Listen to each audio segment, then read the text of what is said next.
ജിയോ പൊളിറ്റിക്സിൽ വളരെ വിപ്ലവകരമായ മാറ്റങ്ങൾ സംഭവിക്കുന്ന ഒരു കാലഘട്ടത്തിലൂടെയാണ് നാം കടന്നു പോകുന്നത്.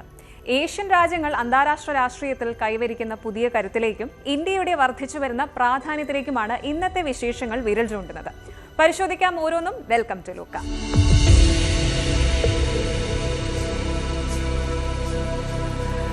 അമേരിക്കയിൽ പോയി ജോലി ചെയ്യുക, സെറ്റിൽ ആകുക എന്നൊക്കെ ആഗ്രഹിക്കുന്ന ലക്ഷക്കണക്കിന് ഇന്ത്യക്കാർക്ക് ഇപ്പോൾ ഉറക്കമില്ലാത്ത രാത്രികളാണ്. ഇതൊക്കെ സ്വപ്നമായി തന്നെ അവശേഷിക്കുമോ എന്ന പേടിയിലാണ് പലരും.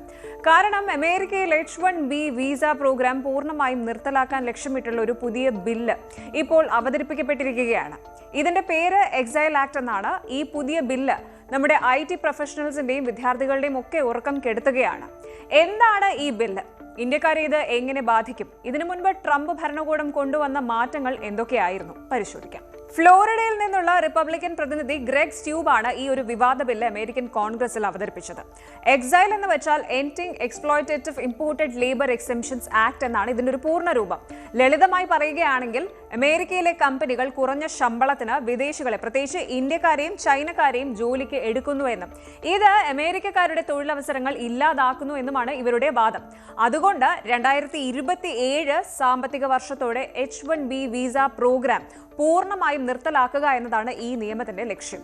നമ്മളൊന്ന് പുറകോട്ട് തിരിഞ്ഞു നോക്കിയാൽ H-1B വിസയെ തകർക്കാനുള്ള നീക്കങ്ങൾ ഇപ്പോഴൊന്നും തുടങ്ങിയതല്ല എന്ന് മനസ്സിലാകും. മുൻപ് ഡൊണാൾഡ് ട്രംപ് അധികാരത്തിൽ ഇരുന്നപ്പോൾ തന്നെ വിസ നിയമങ്ങൾ കടുപ്പിച്ചിട്ടുണ്ടായിരുന്നു.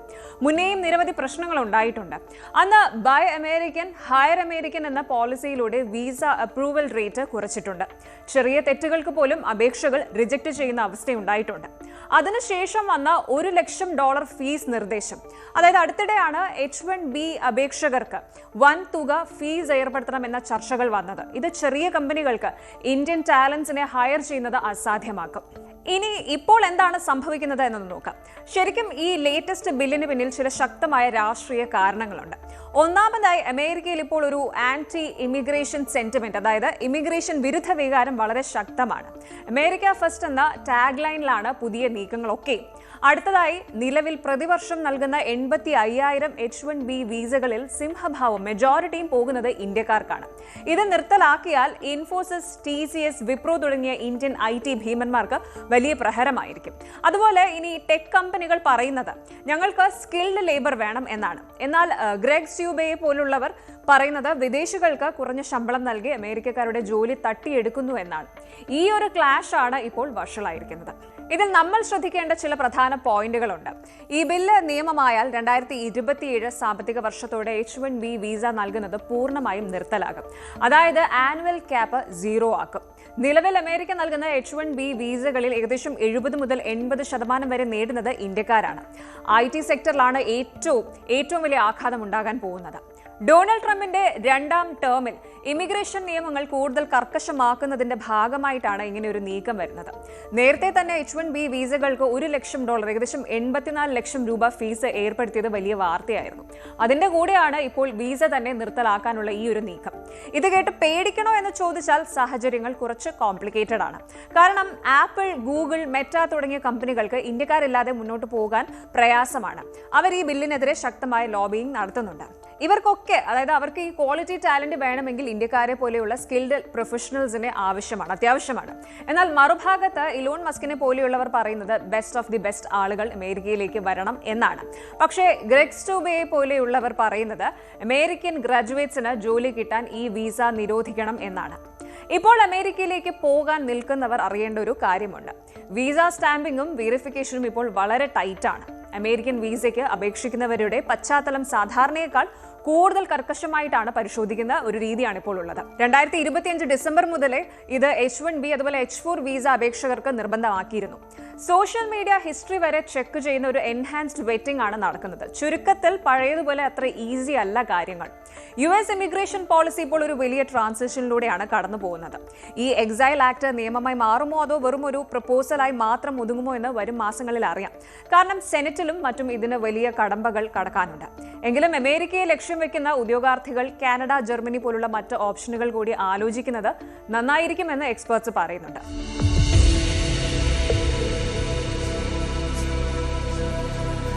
ലോക രാഷ്ട്രീയത്തിൽ ഇപ്പോൾ വലിയൊരു ചതുരംഗക്കളി നടക്കുകയാണ്. ഒരു വശത്ത് അമേരിക്കൻ പ്രസിഡന്റ് ഡൊണാൾഡ് ട്രംപ്, മറുവശത്ത് റഷ്യയുടെ വ്ളാഡിമിർ പുടിൻ. ഇതിനിടയിൽ നമ്മുടെ ഇന്ത്യയെ ഒരു വശത്തേക്ക് മാറ്റാൻ വലിയ കരുനീക്കങ്ങളാണ് നടക്കുന്നത്.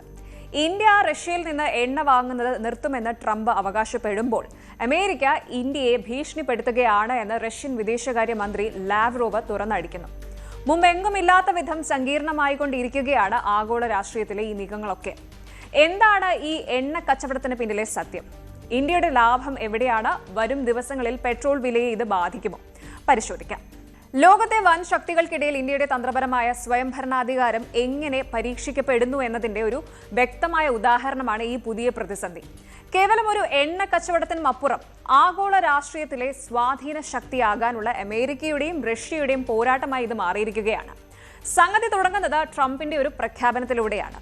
കഴിഞ്ഞ കുറച്ചു ദിവസങ്ങളായി ആഗോള എണ്ണ വിപണിയെയും രാഷ്ട്രീയ നിരീക്ഷകരെയും ഒരുപോലെ പിടിച്ചിരുത്തുന്ന വാർത്തയാണ് അമേരിക്കൻ പ്രസിഡന്റ് ഡൊണാൾഡ് ട്രംപ് പ്രഖ്യാപിച്ച പുതിയ വ്യാപാര കരാറും അതിനെ തുടർന്ന് റഷ്യ ഉന്നയിച്ചിരിക്കുന്ന ഗൗരവകരമായ ആരോപണങ്ങളും.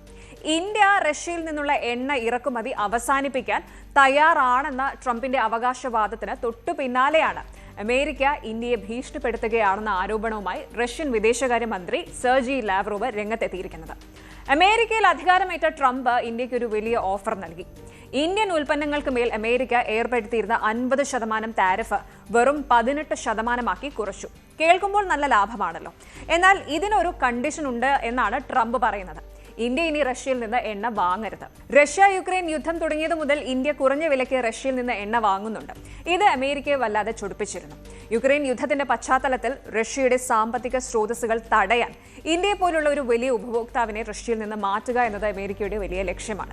പക്ഷേ ഈ പ്രഖ്യാപനം പുറത്തു വന്ന ദിവസങ്ങൾക്കുള്ളിൽ റഷ്യ രൂക്ഷമായി പ്രതികരണവുമായി എത്തിയിരിക്കുകയാണ്. റഷ്യൻ വിദേശകാര്യമന്ത്രി സെർജി ലാവ്റോവ് പറയുന്നത് അമേരിക്ക ഇന്ത്യയെ ബ്ലാക്ക്മെയിൽ ചെയ്യുകയാണ് എന്നാണ്.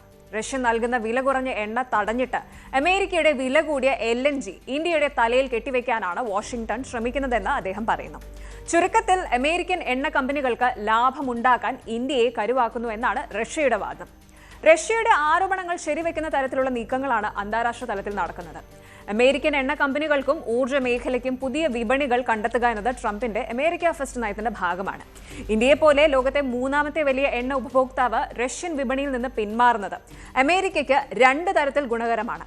1, റഷ്യയുടെ യുദ്ധസ്രോതസ്സുകൾ ഇല്ലാതാകും. 2, ഇന്ത്യയെ അമേരിക്കൻ ഊർജ്ജ വിപണിയുടെ വലിയൊരു ഉപഭോക്താവാക്കി മാറ്റുകയും ചെയ്യും. ഇതിനെയാണ് ലാവ്റോവ് അതിശക്തമായ സമ്മർദ്ദം, പ്രഷർ എന്ന് വിളിക്കുന്നത്. രാജ്യങ്ങൾക്കിടയിലെ സ്വാഭാവികമായ വ്യാപാര ബന്ധങ്ങളിൽ അമേരിക്കൻ ഭരണകൂടം കൃത്യമായ തടസ്സങ്ങൾ സൃഷ്ടിക്കുന്നുവെന്നാണ് റഷ്യയുടെ പക്ഷം. ഇനി ഇന്ത്യയെ സംബന്ധിച്ചിടത്തോളം കുറഞ്ഞ നിരക്കിൽ റഷ്യൻ എണ്ണ ലഭിക്കുന്നത് രാജ്യത്തെ പണപ്പെരുപ്പം നിയന്ത്രിക്കാനും സാമ്പത്തിക വളർച്ച നിലനിർത്താനും സഹായിച്ചിരുന്നു. എന്നാൽ അമേരിക്കൻ സമ്മർദ്ദത്തിന് വഴങ്ങിയാൽ ഈ സാമ്പത്തിക ലാഭം ഇന്ത്യക്ക് നഷ്ടമാകും. ഇവിടെയാണ് ഇന്ത്യയുടെ സ്ട്രാറ്റജിക് ഓട്ടോണോമി അഥവാ തന്ത്രപരമായ നിലപാടൊക്കെ പ്രസക്തമാകുന്നത്. നമ്മുടെ വിദേശകാര്യ മന്ത്രാലയം ഇതിനോട് പ്രതികരിച്ചതും വളരെ തന്ത്രപരമായിട്ടാണ്. അമേരിക്കയുടെ അവകാശവാദങ്ങൾക്കും റഷ്യയുടെ ആരോപണങ്ങൾക്കും ഇടയിൽ ഇന്ത്യ വളരെ കരുതലോടെയാണ് നീങ്ങുന്നതെന്ന് ഇന്ത്യയുടെ നയം വ്യക്തമാക്കുകയും ചെയ്യുന്നുണ്ട്. ഇന്ത്യ ഒരു രാജ്യത്തിന്റെ ഭാഗം ചേരുന്നതിനേക്കാൾ ഉപരി സ്വന്തം രാജ്യത്തിന്റെ ഊർജ്ജ സുരക്ഷയ്ക്കാണ് മുൻഗണന നൽകുന്നത്. ഇന്ത്യ എണ്ണ വാങ്ങുന്നത് രാഷ്ട്രീയം നോക്കിയല്ല, മറിച്ച് വിപണിയിലെ ലാഭം നോക്കിയിട്ടാണ്. വിതരണത്തിലെ ലഭ്യത, ചെലവ്, റിസ്ക് ഘടകങ്ങൾ എന്നിവ പരിശോധിച്ചാണ് ഓരോ കമ്പനിയും തീരുമാനമെടുക്കുന്നത്. 140 കോടി ജനങ്ങളുള്ള ഇന്ത്യക്ക് ഊർജ്ജ സുരക്ഷ വളരെ പ്രധാനമാണ്. എവിടെ നിന്ന് കുറഞ്ഞ വിലയ്ക്ക് എണ്ണ കിട്ടുമോ അവിടെ നിന്ന് ഇന്ത്യ വാങ്ങും. അതായത് റഷ്യയിൽ നിന്നുള്ള ഇറക്കുമതി പൂർണ്ണമായും നിർത്തുമെന്ന് ഇന്ത്യ ഇതുവരെ ഔദ്യോഗികമായി സമ്മതിച്ചിട്ടില്ല. പകരം സ്രോതസ്സുകൾ വൈവിധ്യവൽക്കരിക്കാനാണ് ഇന്ത്യ ശ്രമിക്കുന്നത്. റഷ്യയിൽ നിന്നുള്ള എണ്ണ ഇറക്കുമതി കുറഞ്ഞാൽ ഇന്ത്യയുടെ ഇറക്കുമതി ചെലവ് 2% വരെ കൂടിയേക്കാം. ഇത് തീർച്ചയായും നമ്മുടെ പോക്കറ്റിനെ ബാധിക്കുന്ന കാര്യമാണ്. അമേരിക്കൻ എണ്ണ റഷ്യൻ എണ്ണയെ അപേക്ഷിച്ച് വില കൂടുതലാണെന്നതും കൂടാതെ നമ്മുടെ റിഫൈനറികൾക്ക് അനുയോജ്യമായ ക്രൂഡ് ഓയിൽ തിരഞ്ഞെടുക്കുന്നതിൽ സാങ്കേതികമായ വെല്ലുവിളികൾ ഉണ്ടെന്നതും വസ്തുതയാണ്. ഇതൊക്കെ കൊണ്ട് തന്നെ അമേരിക്കയുടെ ഓഫറും റഷ്യയുടെ സൗഹൃദവും ഒരുപോലെ ബാലൻസ് ചെയ്യുക എന്നത് മോദി സർക്കാരിന് വലിയൊരു വെല്ലുവിളിയാണ്. റഷ്യയുടെ ആരോപണങ്ങൾ ആഗോളതലത്തിൽ അമേരിക്കയുടെ മേധാവിത്വത്തെ ചോദ്യം ചെയ്യുന്നതാണ്. എന്നാൽ ഇന്ത്യയെ സംബന്ധിച്ചിടത്തോളം സ്വന്തം സാമ്പത്തിക താൽപര്യങ്ങളും നയതന്ത്ര ബന്ധങ്ങളും ഒരുപോലെ സംരക്ഷിക്കേണ്ടതുണ്ട്. വരും മാസങ്ങളിൽ ഇന്ത്യ എത്രത്തോളം റഷ്യൻ എണ്ണ വാങ്ങുന്നു എന്നതിനെ അടിസ്ഥാനമാക്കിയായിരിക്കും ട്രംപിന്റെ വ്യാപാര കരാറിന്റെ ഭാവി നിശ്ചയിക്കപ്പെടുക. ലോകത്തെ 2 വൻശക്തികൾ ഇന്ത്യയെ സ്വന്തം വശത്താക്കാൻ ശ്രമിക്കുമ്പോൾ സ്വന്തം താൽപര്യങ്ങൾ മാത്രം നോക്കി ഇന്ത്യ മുന്നോട്ട് പോവുകയാണ്. അമേരിക്കയുമായുള്ള വ്യാപാര ലാഭവും റഷ്യയുമായുള്ള പതിറ്റാണ്ടുകളുടെ ബന്ധവും ഇന്ത്യ എങ്ങനെ കാത്തു സൂക്ഷിക്കുമെന്ന് നമുക്ക് വരും ദിവസങ്ങളിൽ കാണാം.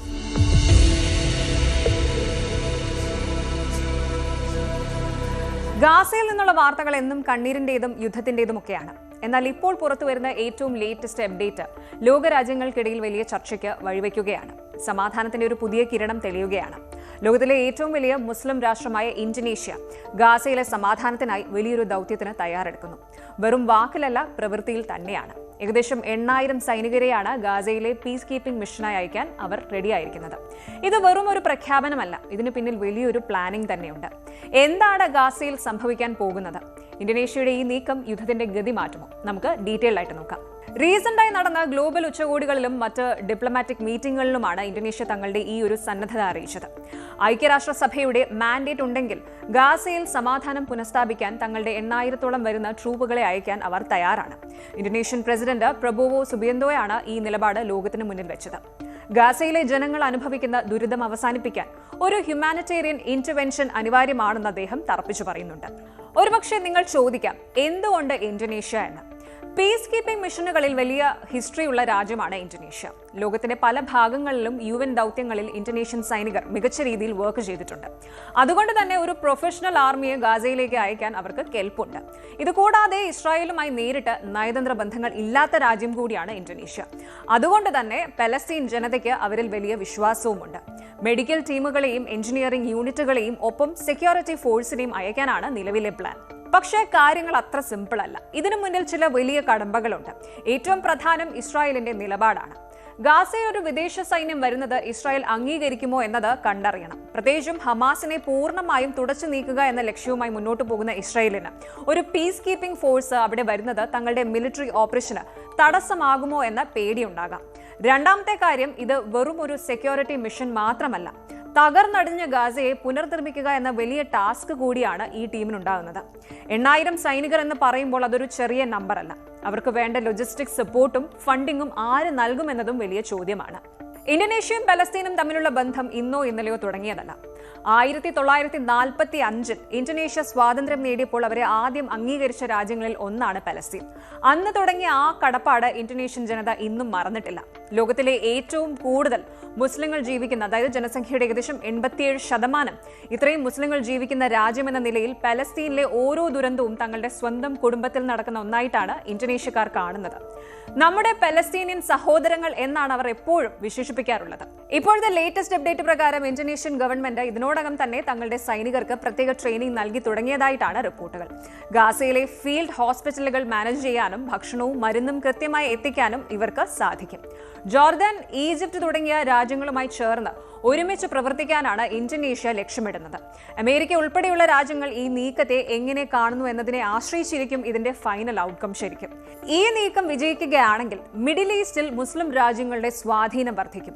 വെസ്റ്റേൺ കൺട്രീസിന് മാത്രം വിട്ടുകൊടുക്കാതെ ഏഷ്യൻ രാജ്യങ്ങളും ഈ പ്രശ്നത്തിൽ ആക്റ്റീവായി ഇടപെടുന്നു എന്നതിന്റെ തെളിവാണിത്. പലസ്തീൻ ജനതയ്ക്ക് ഇതൊരു വലിയ ആശ്വാസമായിരിക്കും. കാരണം ഭക്ഷണത്തിനും ചികിത്സയ്ക്കുമായി അവർ അലയുന്ന കാഴ്ച ലോകത്തിന് ഇനിയും കണ്ടു നിൽക്കാൻ കഴിയില്ല. ചുരുക്കത്തിൽ ഇന്തോനേഷ്യയുടെ ഈ ഓഫർ ഗാസയിലെ ദുരിതബാധിതർക്ക് ഒരു വലിയ പ്രതീക്ഷയാണ് നൽകുന്നത്. വെറും മിലിറ്ററി പവർ മാത്രമല്ല, ഒരു സഹോദര രാജ്യം എന്ന നിലയിലുള്ള കരുതൽ കൂടി ഇതിലുണ്ട്. എന്നാൽ ഐക്യരാഷ്ട്രസഭയും ഇസ്രായേലും ഇതിനോട് എങ്ങനെ പ്രതികരിക്കും എന്നതാണ് ഇനി കാണേണ്ടത്. ലോക ആയുധ വിപണിയിലെ വലിയൊരു കൗതുകമായിരുന്നു പാകിസ്ഥാന്റെ JF-17 തണ്ടർ യുദ്ധവിമാനങ്ങൾ. കുറഞ്ഞ ചെലവിൽ കിട്ടുന്ന സൂപ്പർ വിമാനം എന്നായിരുന്നു ഇതിന്റെ പരസ്യം. എന്നാൽ ഇന്ന് കഥ മാറുകയാണ്. മ്യാൻമർ ഈ വിമാനം വാങ്ങി വെട്ടിലായി. ബംഗ്ലാദേശും ഇന്തോനേഷ്യയും ഇതിൽ നിന്ന് പിന്നോട്ട് പോകുന്നു. എന്തുകൊണ്ടാണ് പാകിസ്ഥാന്റെ ഈ അഭിമാന വിമാനം അന്താരാഷ്ട്ര തലത്തിൽ പരാജയപ്പെടുന്നത്? നൂതന സാങ്കേതിക വിദ്യയുടെയും പ്രതിരോധ കരുത്തിന്റെയും ആഗോള പ്രദർശനശാലയാണ് യുദ്ധവിമാന വിപണി എന്ന് പറയുന്നത്.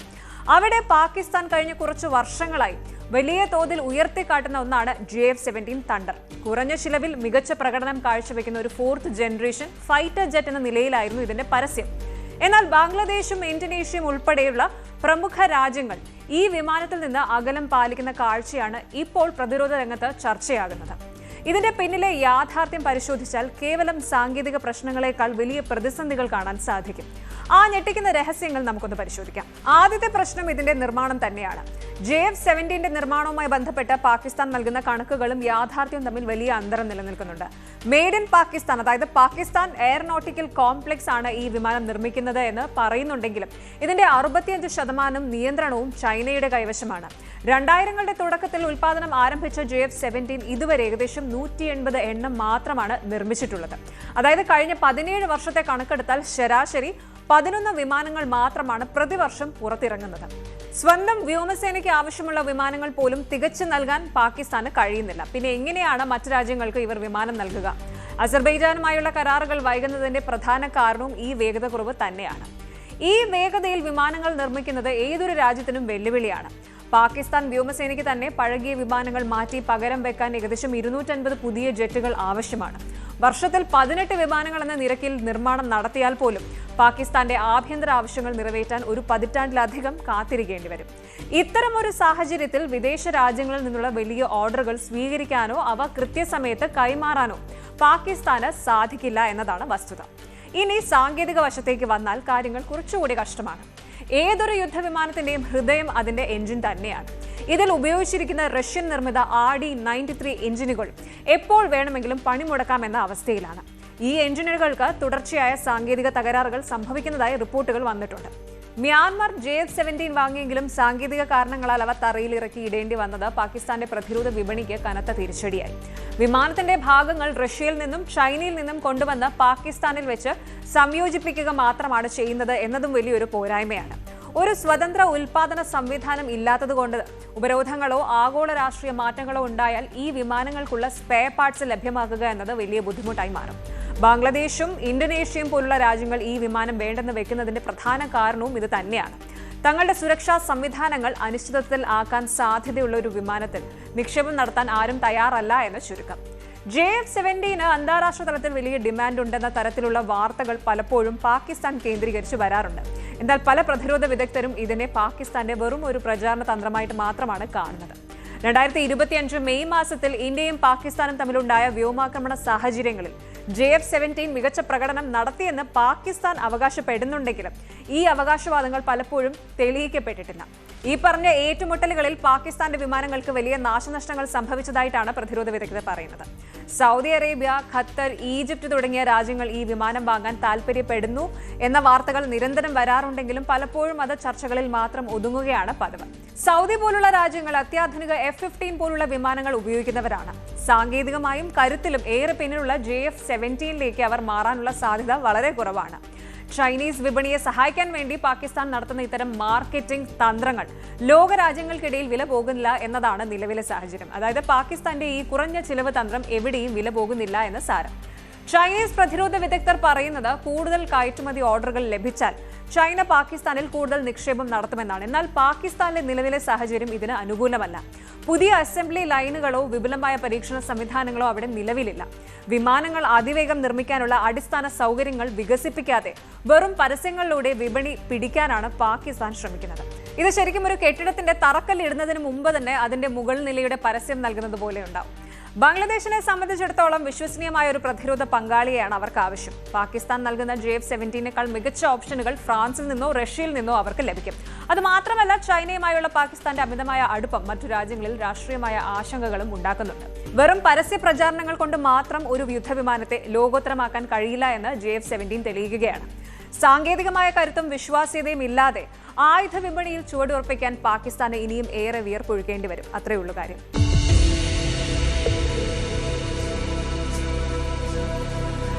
ലോക സാമ്പത്തിക ക്രമം വലിയൊരു മാറ്റത്തിന് സാക്ഷ്യം വഹിക്കുകയാണ്. ലോകത്തിന്റെ ഫാക്ടറി എന്ന ചൈനയുടെ പദവി ഇനി അധിക നാൾ വാഴില്ലെന്നാണ് സൂചനകൾ. ആഗോള വിതരണ ശൃംഖലയിൽ നിന്ന് ചൈനയെ മാറ്റി നിർത്താൻ അമേരിക്ക നടത്തുന്ന നീക്കങ്ങളിൽ ഇന്ത്യയാണ് ഇപ്പോൾ മുൻനിരയിലുള്ളത്. US ട്രേഡ് പ്രതിനിധി ജാമിസൺ ഗ്രിയുടെ ഏറ്റവും പുതിയ വാക്കുകൾ കേട്ടാൽ ആർക്കും അത് മനസ്സിലാകും. എന്താണ് ഈ മാറ്റത്തിന് പിന്നിൽ ഇന്ത്യക്ക് മുന്നിലുള്ള ആ വലിയ അവസരം എന്താണ്? നമുക്ക് വിശദമായി പരിശോധിക്കാം. ചൈന കേന്ദ്രീകൃതമായ ആഗോള വിതരണ ശൃംഖലകളിൽ നിന്ന് ലോകരാജ്യങ്ങൾ അകലം പാലിക്കാൻ തുടങ്ങിയിട്ട് കുറച്ചു കാലമായി. എന്നാൽ ഇപ്പോൾ ഈ മാറ്റത്തിന്റെ വേഗത വർദ്ധിപ്പിക്കുന്ന ചില നിർണായക നീക്കങ്ങളാണ് അമേരിക്കയുടെ ഭാഗത്തു നിന്നും ഉണ്ടായിരിക്കുന്നത്. US ട്രേഡ് പ്രതിനിധി ജാമിസൺ ഗ്രിയുടെ ഏറ്റവും പുതിയ പ്രസ്താവനകൾ ഇന്ത്യയെ സംബന്ധിച്ചിടത്തോളം വലിയ സാമ്പത്തിക കുതിച്ചുചാട്ടത്തിന്റെ സൂചനയാണ് നൽകുന്നത്.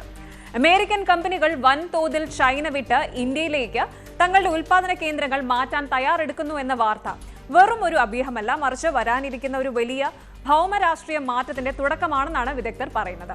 ഇന്ത്യയെ കേവലം ഒരു വിപണിയായി മാത്രമല്ല, ചൈനയ്ക്ക് പകരമായി നിൽക്കാൻ ശേഷിയുള്ള ഒരു വൻകിട നിർമ്മാണ കേന്ദ്രമായിട്ടാണ് വാഷിംഗ്ടൺ ഇപ്പോൾ കാണുന്നത്. ഫോക്സ് ന്യൂസിന് നൽകിയ അഭിമുഖത്തിൽ ഗീർ പറഞ്ഞ കാര്യങ്ങൾ ശ്രദ്ധേയമാണ്. ഇന്ത്യക്ക് വിപുലമായ നിർമ്മാണ ശേഷിയുണ്ടെന്നും അവിടുത്തെ വലിയ തൊഴിൽ സേന അമേരിക്കൻ കമ്പനികൾക്ക് മികച്ചൊരു അവസരമാണെന്നും അദ്ദേഹം അടിവരയിട്ട് പറയുന്നു. എങ്കിലും അമേരിക്കൻ താൽപര്യങ്ങൾക്ക് മുൻഗണന നൽകിക്കൊണ്ട് മാത്രമേ ഈ നീക്കങ്ങൾ ഉണ്ടാവുകയുള്ളൂ എന്ന് അദ്ദേഹം വ്യക്തമാക്കുന്നുണ്ട്. ഇന്ത്യ ഒരു വേസ്റ്റ് സ്റ്റേഷൻ അഥവാ ചൈനയിൽ നിന്നുള്ള മാറ്റത്തിന്റെ ഒരു സുപ്രധാന ഇടത്താവളമായി പ്രവർത്തിക്കാൻ പ്രാപ്തമാണെന്നാണ് അമേരിക്കൻ ഭരണകൂടത്തിന്റെ പക്ഷം. ഈ വേസ്റ്റ് സ്റ്റേഷൻ പരാമർശം ഇന്ത്യയുടെ ആഗോള ഉൽപാദന പദവിക്ക് പുതിയ മാനങ്ങൾ നൽകുകയാണിപ്പോൾ. അമേരിക്കൻ കമ്പനികൾ ചൈനയിൽ നിന്ന് മാറുമ്പോൾ അവർക്ക് വിശ്വസിച്ച് ചേക്കേറാൻ പറ്റിയ ഒരിടമായി ഇന്ത്യ മാറിക്കഴിഞ്ഞു എന്ന് ചുരുക്കം. ഈ വലിയ മാറ്റത്തിന് പിന്നിൽ പ്രധാനമായും 2 ഘടകങ്ങളാണുള്ളത്.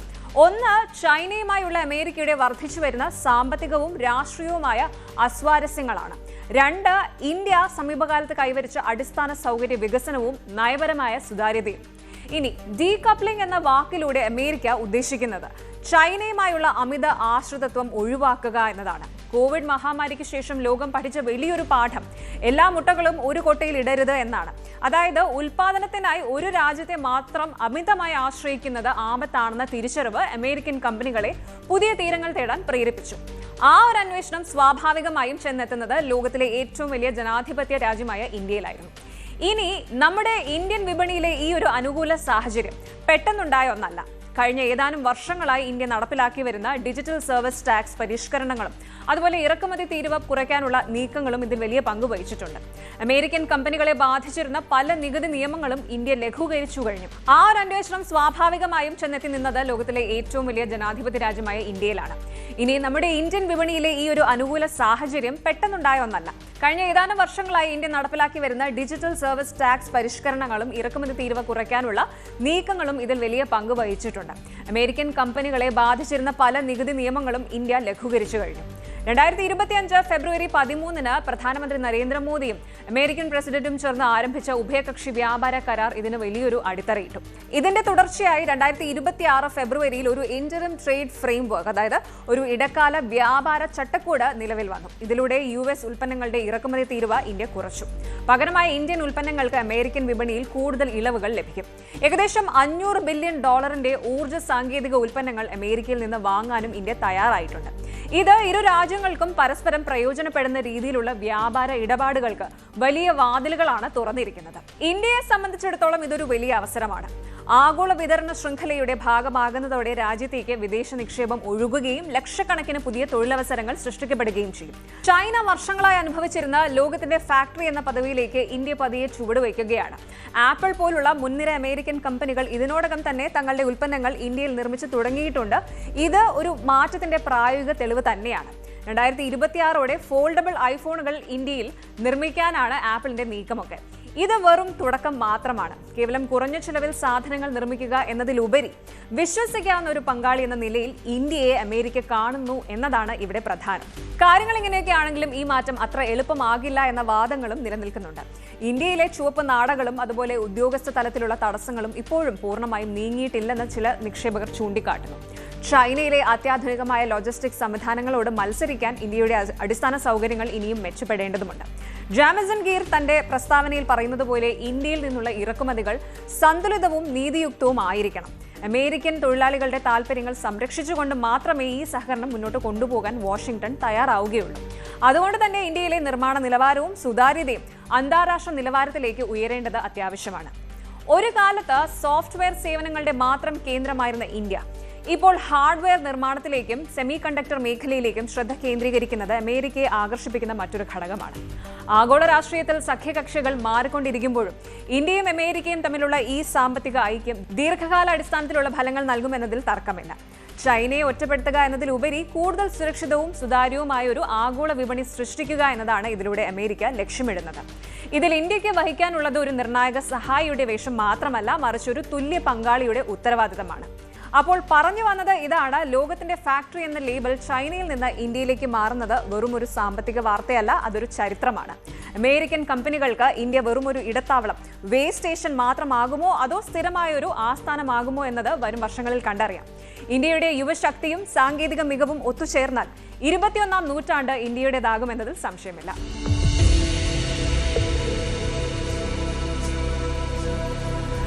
വരാനിരിക്കുന്ന കാലം മാറ്റങ്ങളുടേതാണ്. ആ മാറ്റങ്ങളിൽ ലോകത്തെ നയിക്കാൻ ഇന്ത്യ എന്ന കരുത്തനായ പങ്കാളി മുൻനിരയിൽ തന്നെ ഉണ്ടാകും. ഈ പാതയിൽ നമുക്കും ശുഭാപ്തി വിശ്വാസത്തോടെ മുന്നോട്ട് പോകാം. Good night.